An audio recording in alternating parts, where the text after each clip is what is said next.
आज रोज तुमची पूजा करून दिवसाची सुरुवात करतो.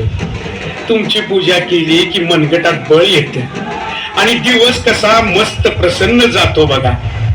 पण राज, काय चाललंय आजकाल? पेपर उघडला की शेतकऱ्यांची आत्महत्या, मुलीवर बलात्कार, दहशतवादी हल्ला, पिकाला भाव नाही, असंच समधीकडे चालू आहे. शिवाजी परत जन्माला आला पाहिजे असं सगळ्यांनी वाटतंय. पण तुम्ही जन्माला येऊन तरी आता काय उपयोग? आमचाच जन्म या युगात झाला नसता तर लई बरं झालं असतं. त्यापेक्षा तुमच्या काळात जन्मलो असतो तर हिंदवी स्वराज्यासाठी आणि तुमच्यासाठी हसत हसत जीव उधळला असता. पण आता काय करावं? नशीबच आमचं फुटकं की आम्ही या काळात जन्माला आलो. जाऊ द्या महाराज, हे असंच चालू राहणार. पण माझी पूजा आणि तुमच्या चरणाची प्रार्थना कवा थांबायची नाही. जय भवानी. शिवरायांचे आठवावे रूप.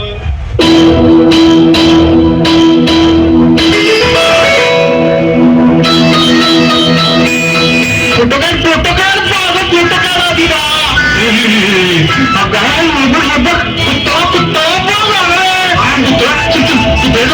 आधी. काय तू त्याला बायला आपल्याला कुठे पाहिजे? असू दे कसं असेल तसं करा. आपल्याला बद्दल वाटलं पाहिजे जास्ती. तो त्यापेक्षा मागे बघ तुला खांदा वाटतो काय?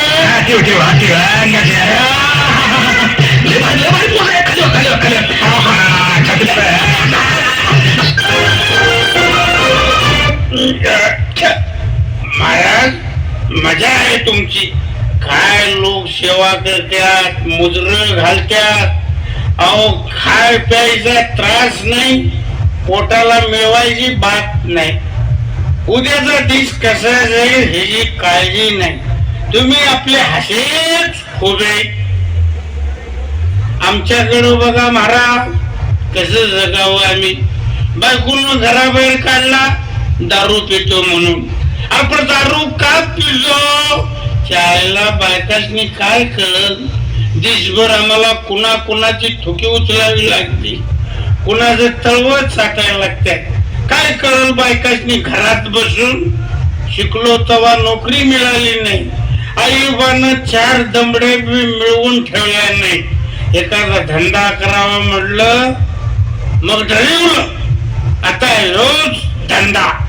नुसतं या जगाला पाणी लावायचं, चुना लावायचा आणि बोंबलत फिरायचा. मग अंधाराच्या पोटात गुडूप होता. पोटातला अंधार विझवायसाठी दारूचं पाणी पोटात वतायचं. जय हो महाराज, तुमच्या व्यवस्थेचा जय हो. येतो संचाला, तो पातुरी बाटली इथं दडवून ठेवतो. कुणी बी ह्याला धक्का लावणार नाही.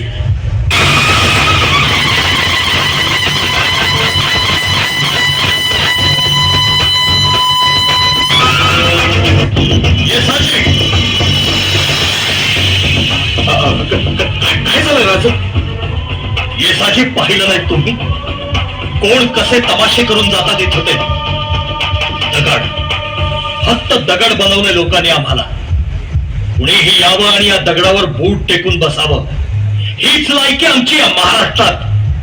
महाराज लोक लईच दाबी झाले. ती जिथं तिथं दिसता आपल्या नावाचा वापर करतात आणि स्वार्थ साधून घेतात बघा.